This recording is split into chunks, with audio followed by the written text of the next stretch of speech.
我对面的医生让我去取眼球。 One doctor asked me to take his eyeballs. 当我望向他时，我看到他十分恐惧的眼。 When I looked at him, I saw fear in his eyes. 他的眼皮还在动。 His eyelids were moving. 他是活的。 He was alive. The boy killed in this film for his organs was a 17-year-old army soldier. In this episode, I sit down with award-winning filmmaker Raymond Zhang, the director of State Organs, a powerful new film exposing the brutal realities of forced organ harvesting in China. My sister loved singing and danced well. My sister was kidnapped by police.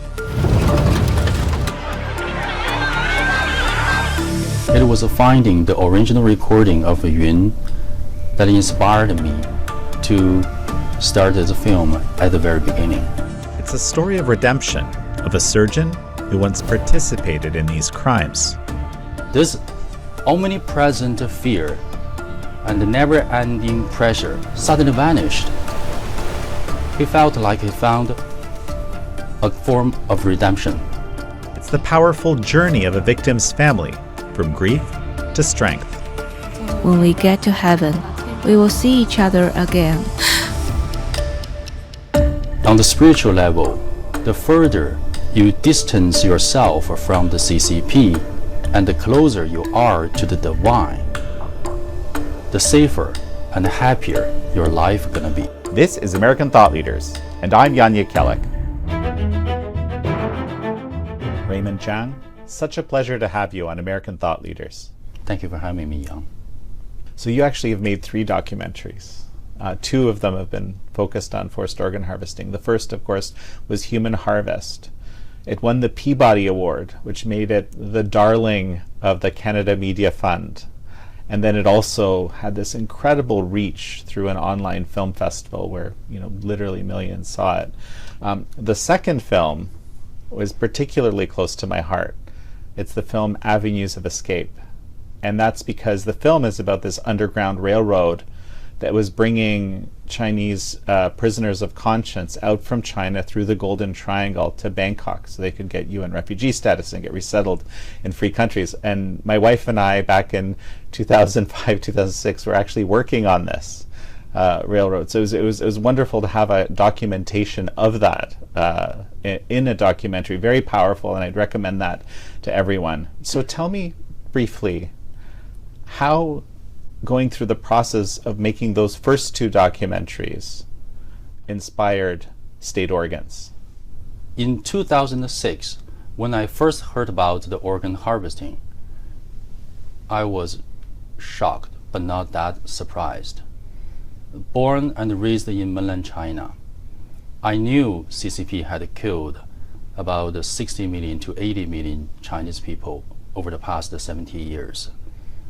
So I thought I already knew those things. But in 2016, when I first met Dr. George Zheng, I was utterly shocked. The degree of the cruelty of the organ harvesting is beyond imagination. The boy killed in this film for his organs was a 17-year-old army soldier. Since he was under 18, his parents spent about 10,000 Chinese yuan to get him into the army and hope he could get a better job opportunity in the future. Because he was from a countryside, he didn't know how to please or bribe his supervisor. He got a conflict with his officer and was put into a military jail. His blood type matched that of a high-level military officer. So the army decided to kill this boy for his 2 kidneys and 1 eyeball. His parents probably never know what happened to their kid. 我对面的医生让我去取眼球。 One doctor asked me to take his eyeballs. 当我望向他时，我看到他十分恐惧的眼。 When I looked at him, I saw fear in his eyes. 他的眼皮还在动。 His eyelids were moving. 他是活的。 He was alive. Dr. George Zheng told me, is so demonic. The position cut into the body, the blood spring out, and when he took out the kidney, the vessels are still pulsating and trembling. Normal person in that situation would go insane. Overwhelmed with the emotion, a couple times he rushed into the washroom, turned on the faucet, and cried down there for a long time. The interview stopped on day 1 because of emotional breakdown.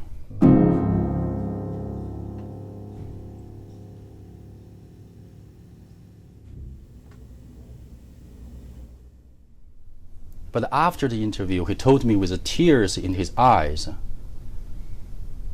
he had been living in the extreme fear every day over the past 17 years. Being scared day and night since there's a secret military operation. He always felt he was being hunted. Someone was chasing him, attempting to assassinate him. But after the interview, to his surprise, this omnipresent fear and never-ending pressure suddenly vanished, as if his life and soul were relieved and redeemed. He felt like he found a form of redemption. When I looked at Dr. George Zheng's eyes, I saw a mixture of complex emotions of fear, worry, but also the courage and determination. Until today, Dr. George Zheng is the only military surgeon who directly involved in organ harvesting and has the moral courage to stand up to expose this most secret state crime. His courage and determination deeply touched me.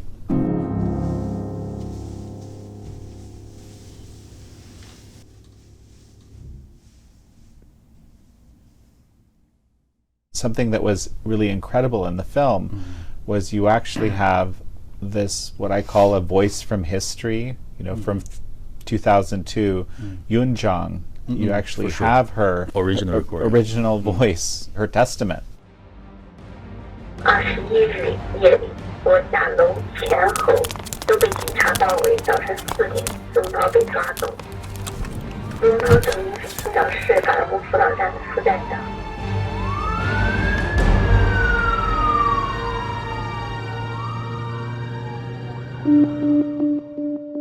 It was finding the original recording of Yun that inspired me to start the film at the very beginning. My sister loved singing and danced well. My sister was kidnapped by police. This film features the original recordings of Yun right before she was kidnapped by the police and eventually forcibly disappeared in the police custody. After her husband was killed while in detention, she shared his story and distributed flyers in Qingdao, China. This made her a target by the police, who hunted her down. At about 2 a.m. on April 19, 2001, she left messages for her sister in Toronto, Canada, recounting her family's plight. Her speech was somewhat hurried, as she has felt that her situation was extremely dangerous because the policemen were outside her door.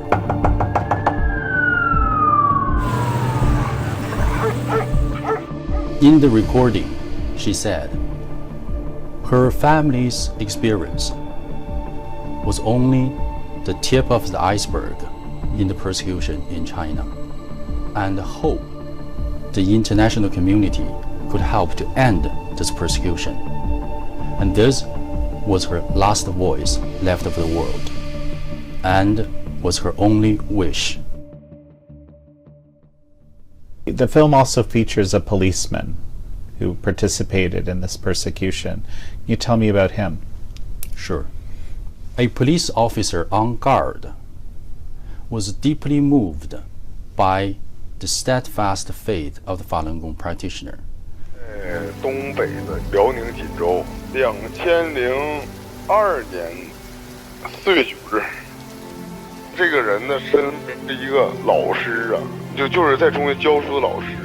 在这之前呢，他受过的羞辱更大呀。我们的民警有不少啊，就是比较变态那种的，对他进行这个属于是猥亵吧，然后对他进行这个强暴太多了。我们经历了得有1个星期对他的审问、严刑拷打，身上已经有无数次伤疤，并且电棍电。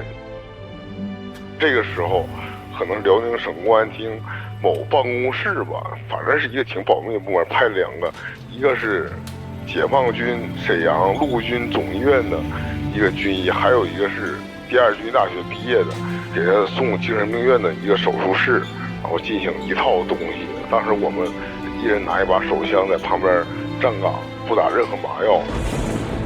手术刀在胸脯一刀下去，血是喷溅出来的，血是喷溅出来的。那个女人就嗷嗷大叫一声，说法轮大法好，你杀了我一个人，你还能杀了我们好几亿人呢？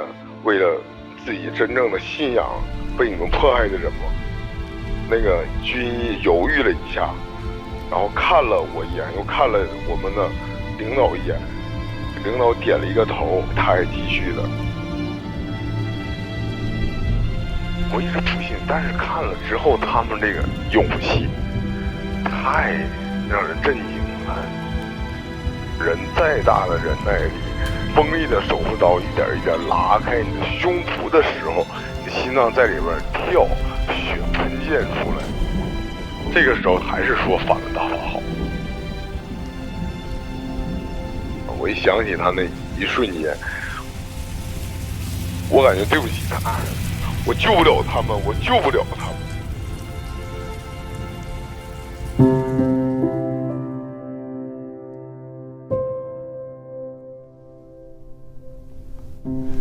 He felt profound respect for them. His reflection and repentance brought him the redemption. The female practitioner who was killed held on her belief until her last moment, awakening the conscience of many, similar to how Jesus saved the 2 thieves beside him before his crucifixion. For those involved in the persecution, as long as there is a trace of a conscience, there's still hope for them. The weakening of their conscience become the process of saving themselves.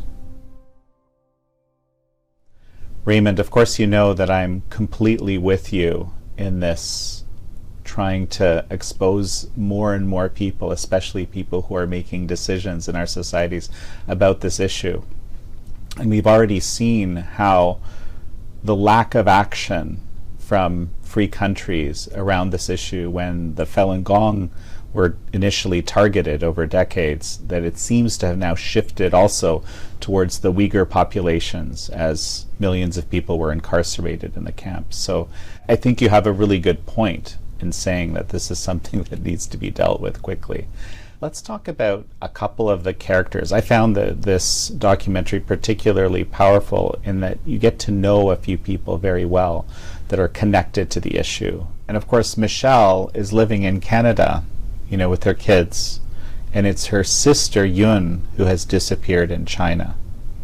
Well, so tell me a little bit about how you found them, and tell me a bit about them and their story. This is the journey of the awakening of the victim's family.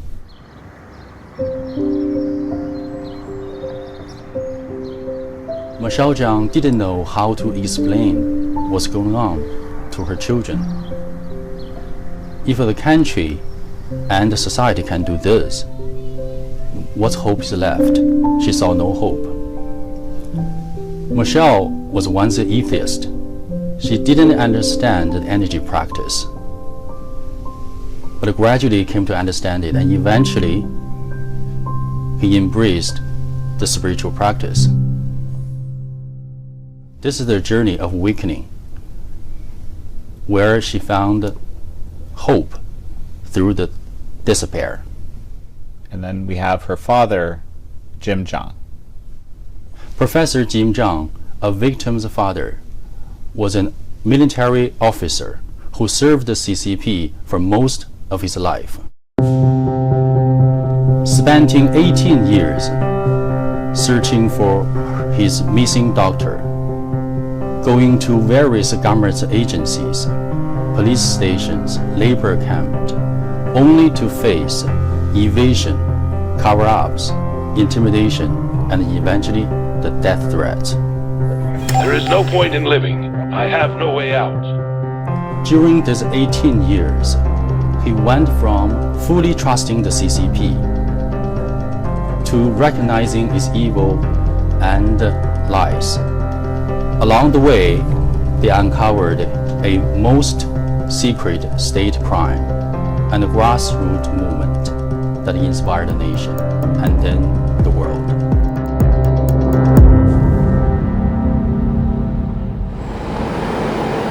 Kaohsiung City Council has received a bomb threat for its plans to organize a screening of state organs, a documentary on China's government-run organ harvesting operations. The threat said several explosives had been put in the City Council building and they would explode at 5 p.m. on Tuesday if the event wasn't publicly canceled.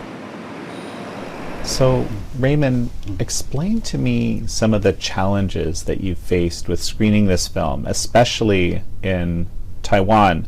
I understand there were bomb threats and even death threats and, a multitude of challenges. Until today, there are more than 120 death threat letters in Taiwan.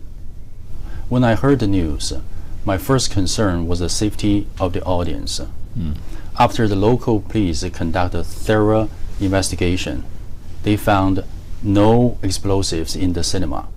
This became clear that all those emails were sent via VPN from outside China, and this confirmed this is a typical intimidation tactic used by the Chinese Communist Party, aimed at disrupting the normal life of Taiwanese people. City Council Speaker Kang Yu-chen says the screening will continue as scheduled, adding that she is not scared of the threats. A meeting will be convened to ensure security on the day of the event. So what was the reaction of the people? Taiwan news agencies believe that this film hits the most sensitive nerve of the CCP.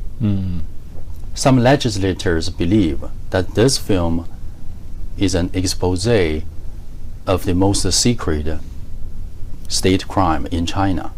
So from what I understand, even the Taiwanese president actually got threatened as a result of showing this film. Can you just clarify for me why? Here's a story from Taiwan. When we held a press conference in the Legislative Yuan in Taipei, a legislator said with emotion, in 2006, two young people in this very same room held a press conference to expose this crime of organ harvesting. And 18 years later, these two young people became Taiwan's president and vice president. 针对中华人民共和国政府加诸于法轮功学员之政治迫害 In response to the PRC government's escalating persecution and unlawful imprisonment of Falun Gong practitioners, and the shocking reports of torture, live organ harvesting, and appalling violations of human rights, 52 members of this House have united to sign a motion condemning these atrocities in the strongest possible terms. 同时呢，也希望能够以本院立法院的名义，促请国际组织深入调查此一事件。On behalf of the Legislative Yuan, we call upon international organizations to launch an immediate and independent investigation to expose the truth, stop these crimes, and protect innocent lives. The characters in this film symbolize the various roles played by people both in China and around the world during this ongoing genocide. We live in a time where great good and great evil coexist. This page of history will be turned over soon. I hope when we look back, none of us will have any regret. We all have done what we should and what we could. And so during the film, you actually experienced your own personal transformation. So tell me about that. Before producing this film, we have agreement on the team. We hope all the participants will benefit from the process of producing, distributing, or promoting the film. And how can we achieve that?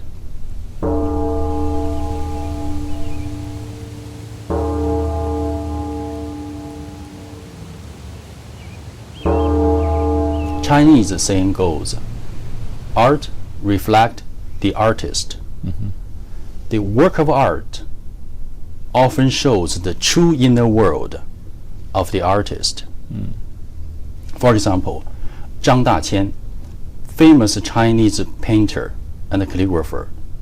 Before painting the Bodhisattva, he would wash his hands, change clothes nicely, and meditate.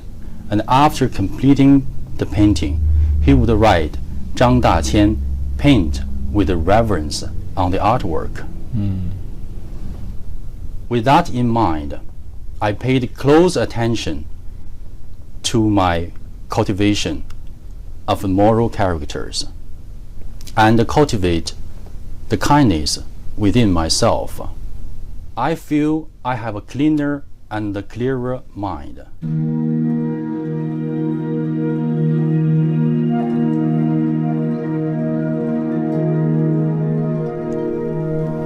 At the same time, I feel true freedom that every artist dreamed of.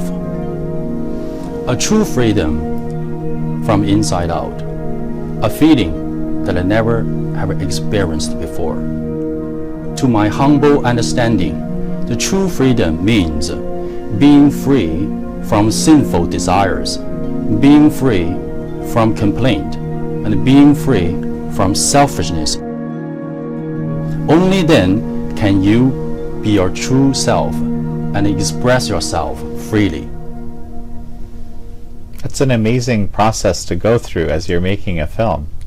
I'm very interested in your own journey that you described, right, of personal redemption.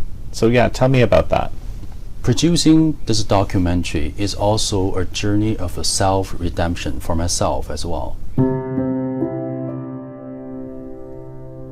Born and raised in mainland China, and I thought I had a clear understanding of the CCP, despite living overseas for over 20 years. During the production, I can always find the CCP culture on me. So peeling away this CCP culture layer by layer become a process of saving myself and restoring my faith in divine. As my faith grows stronger, I feel like I am being taken care of and blessed by the above. On the spiritual level, the further you distance yourself from the CCP and the closer you are to the divine, the safer and happier your life gonna be.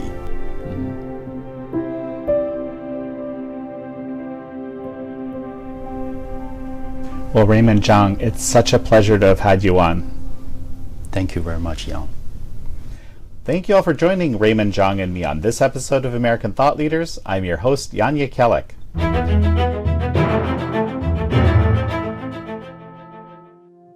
I don't know if you've seen the film State Organs yet or not, but the reason I invited Raymond on the show is because I felt like it really conveyed the horror of what was happening in a meaningful way, in a way that people could accept. And indeed, I'm in the process of publishing a book. It comes out March 17th, Killed to Order, in the same vein. The thing about Raymond, which frankly surprised me, or I guess I wasn't expecting, is that in our interview what came out was how he was really living his faith through making the film. And that's something that I guess deeply appreciate, something that I'm inspired by, and I think lived a little bit as I was writing Killed to Order as well. At killedtoorder.com, if you'd like to pre-order it, it comes out March 17th. It's my hope that films like State Organs and my book Killed to Order will really help us finally end this atrocity, or at the very least end our complicity in it actually happening.